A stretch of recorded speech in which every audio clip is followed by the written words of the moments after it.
श्री शिवाय नमस्तु भयम। दोस्तों, जैसा कि आप सभी लोग जानते हैं कि 10 फरवरी 2026 यानी मंगलवार को पड़ रही है फाल्गुन मास की कृष्ण पक्ष अष्टमी तिथि। और दोस्तों, ये वह तिथि है जो फाल्गुन मास में पड़ने वाली सबसे बड़ी तिथि है, क्योंकि ये मंगलवार के दिन पड़ रही है और इसका बहुत ही बड़ा और विशेष महत्व होता है। पूज्य गुरु जी ने कहा है कि अगर कभी भी मौका लग जाए और फाल्गुन महीने की अष्टमी तिथि मंगलवार को पड़ जाए तो आप लोगों को एक छुटकी काला तिल वाला उपाय तो अवश्य ही करना चाहिए। इन दोनों का संयोग बहुत ही कम आता है। इसी के साथ में गुरु जी ने अपनी शिव पुराण कथा में बताया है कि इस दिन आपको एक छुटकी काला तिल वाला उपाय तो आपको अवश्य ही करना चाहिए, क्योंकि ऐसा दिन पूरे साल में सिर्फ एक ही बार आता है।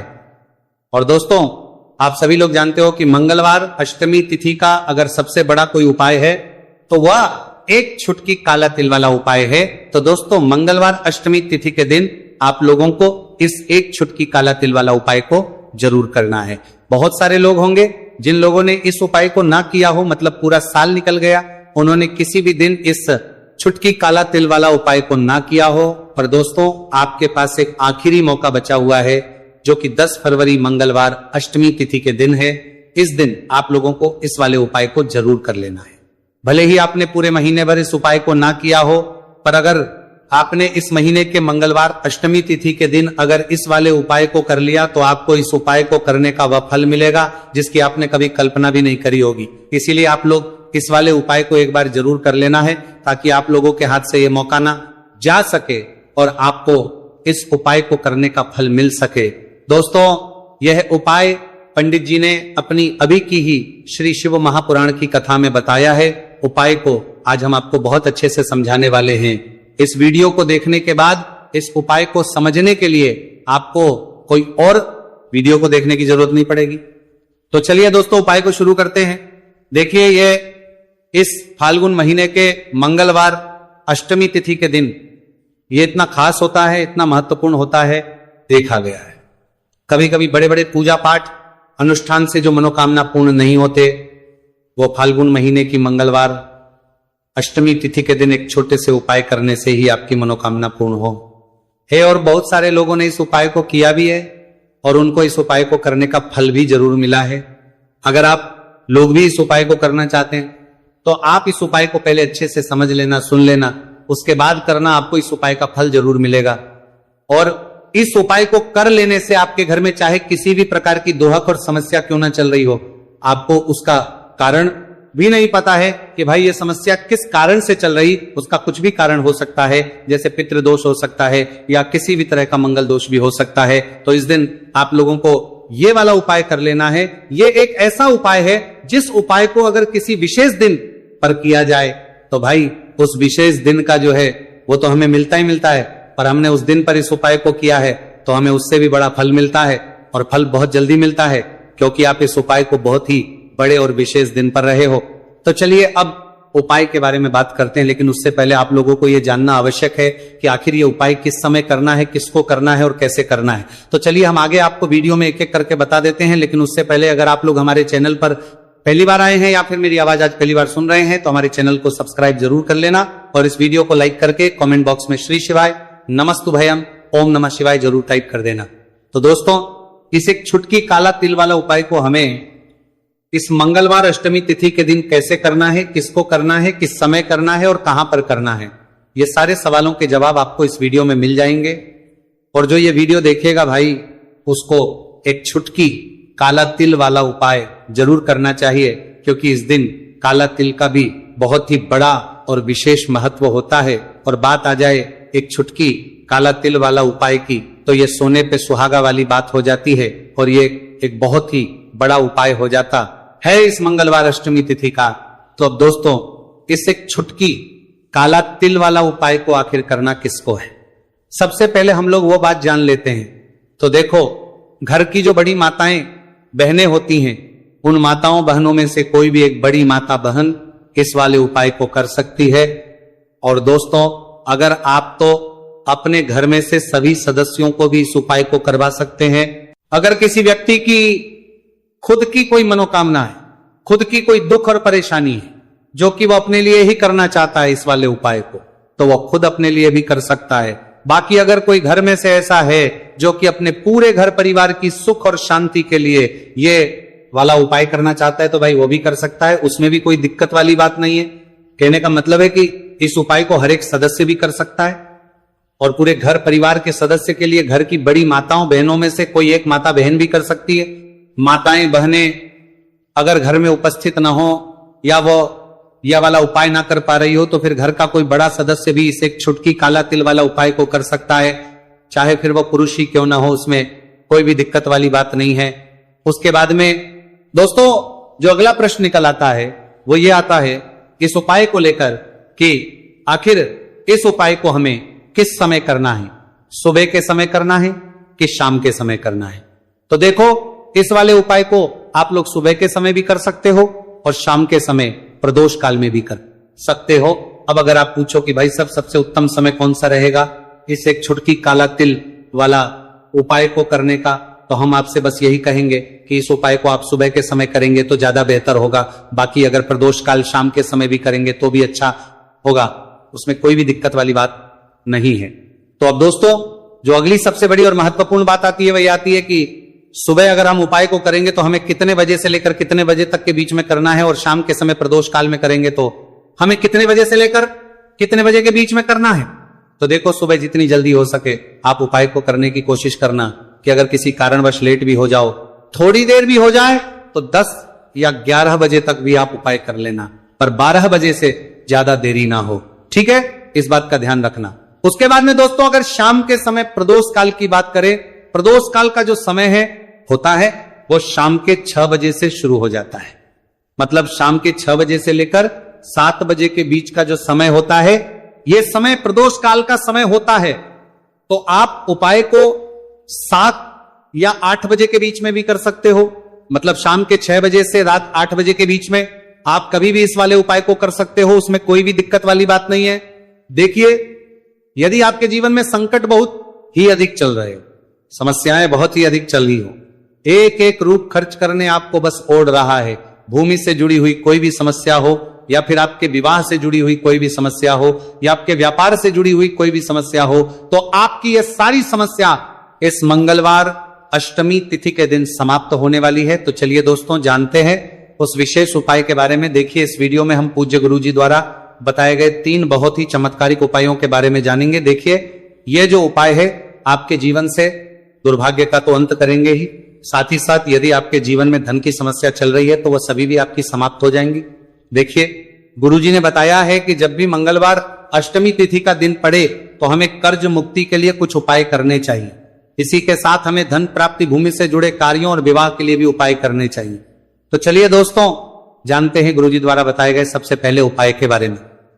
देखिए यह उपाय विशेषकर उन लोगों को करना है जिनकी भूमि से जुड़ी कोई भी समस्या चल रही हो, यानी कि उनकी भी जमीन से जुड़ी हुई समस्या चल रही है, यानी कि जो लोग मकान खरीदना चाहते हैं या फिर उनका खेत से जुड़ा कोई भी केस चल रहा है या फिर जिनके भी विवाह में विलंब हो रहा है या फिर जिन भी लोगों के जीवन में कर्ज बहुत ही अधिक बढ़ने लगा है, कर्ज जो है वह चुका नहीं पा रहे हैं, तो गुरुजी ने कहा है कि ऐसे लोगों को यह उपाय करना चाहिए।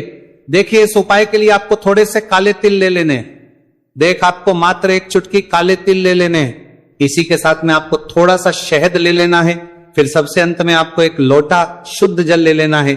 तांबे के पात्र के अंदर आपको अपने घर से शुद्ध जल ले लेना है और इन सभी सामग्रियों को आपको लेकर के पहुंच जाना है भगवान शिव के मंदिर में। देखिए दिल्ली पूज्य गुरुजी ने बताया है कि इस उपाय को आप सुबह से लेकर के शाम तक किसी भी समय में कर सकते हैं।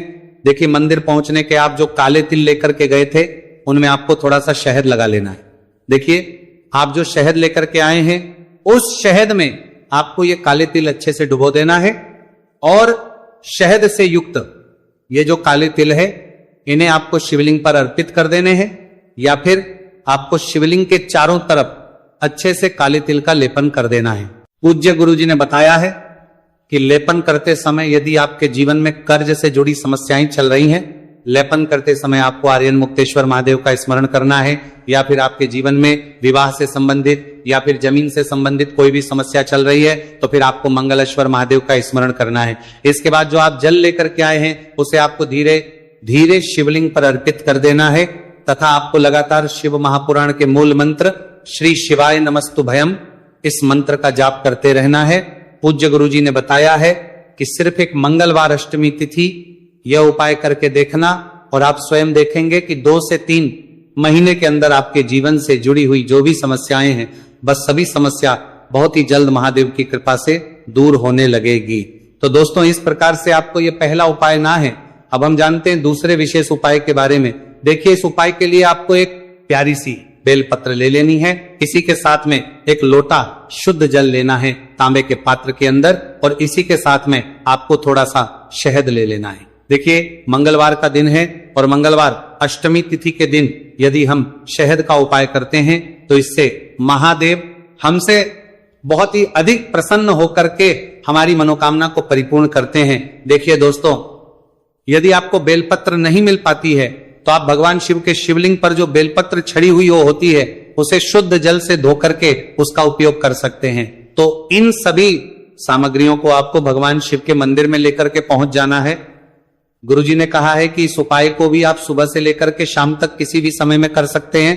देखिए मंदिर पहुंचने के बाद आपके पास जो एक बेलपत्र है और बेलपत्र की जो सबसे बड़ी वाली पत्ती होती है और उसकी जो चिकनी साइड होती है उस पर आपको अच्छे से शहद का लेपन कर देना है। यानी कि बेलपत्र की बड़ी वाली पत्ती पर पूरी ही पत्ती पर अच्छे से शहद लगा देना है। अब देखिए ये जो बेलपत्र है इसे आपको अपने सीधे हाथ की हथेली पर रखना है और आपके जो भी कार्य अटक रहे, देखिए बहुत से लोग ऐसे होते हैं जो अपने नौकरी को प्राप्त करने के लिए सालों से तैयारी करते हैं लेकिन उनको नौकरी नहीं प्राप्त हो पाती है। बहुत से ऐसे लोग होते हैं जो बहुत ही मेहनत करते हैं, धन भक्ति के लिए बहुत अधिक प्रयास करते हैं लेकिन फिर भी उनको धन प्राप्त नहीं हो पाता है। तो गुरुजी ने बताया है कि जब भी आपको अपने कार्यों में सफलता ना मिले तो फिर आपको मंगलवार के दिन इस उपाय को अवश्य करना चाहिए। देखिए अब आपको जिस भी कार्य में सफलता प्राप्ति करनी है उस कार्य को सफल बनाने के लिए आपको महादेव से प्रार्थना कर लेनी है और फिर ये जो एक बेलपत्र है इसे आपको भगवान शिव के शिवलिंग पर अर्पित कर देनी है।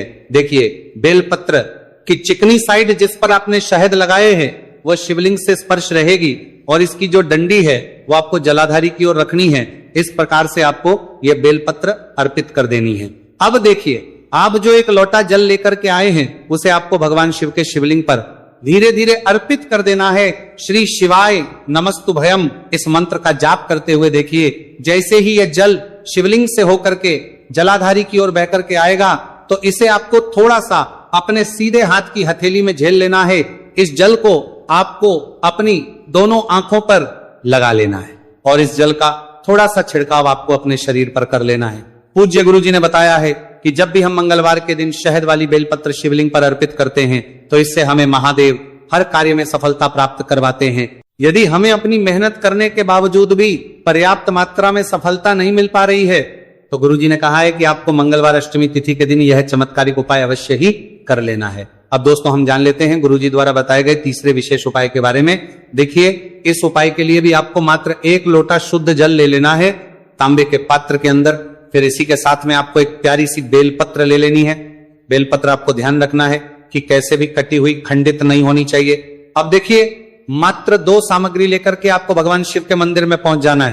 पूज्य गुरुजी ने बताया है कि यह उपाय विशेषकर उन लोगों को करना है जिनकी कोई भी विशेष मनोकामनाएं जो कई दिनों से परिपूर्ण नहीं हो पा रही, चाहे वो विवाह से संबंधित हो, नौकरी से संबंधित हो, व्यापार से संबंधित हो, चाहे किसी भी प्रकार की मनोकामना है जो परिपूर्ण नहीं हो पा रही है तो उसके लिए आपको यह उपाय करना है। देखिए इस उपाय को भी आप सुबह से कि शाम तक किसी भी समय में कर सकते हैं। देखिए मंदिर पहुंचने के बाद सबसे पहले तो आप बेलपत्र लेकर के आए हैं, उसे आपको अपने सीधे हाथ की हथेली पर रखना है और आपको महादेव से प्रार्थना करनी है कि हे मेरे महादेव, मेरी ये जो मनोकामनाएं बहुत दिनों से अधूरी है, मैंने कई प्रकार के उपाय कर लिए हैं, कई प्रकार के व्रत कर लिए हैं, लेकिन अभी तक मेरी मनोकामना परिपूर्ण नहीं हो पाई है। तो उस मनोकामना को परिपूर्ण करने के लिए प्रार्थना करनी है और यह एक बेलपत्र आपको शिवलिंग पर अर्पित कर देनी है। देखिए बेलपत्र की जो चिकनी साइड है वह शिवलिंग से स्पर्श रहेगी और इसकी जो है वो आपको जलाधारी की ओर रखनी है। इस प्रकार से आपको यह बेलपत्र अर्पित कर देनी है। इसी प्रकार से आपको यह बेलपत्र अर्पित करनी है। अब देखिए आप जो 1 लोटा शुद्ध जल लेकर के आए हैं इसे आपको धीरे धीरे शिवलिंग पर अर्पित कर देना है। इस मंत्र का जाप करते हुए देखिए, जल अर्पित करते हुए आपको कम से कम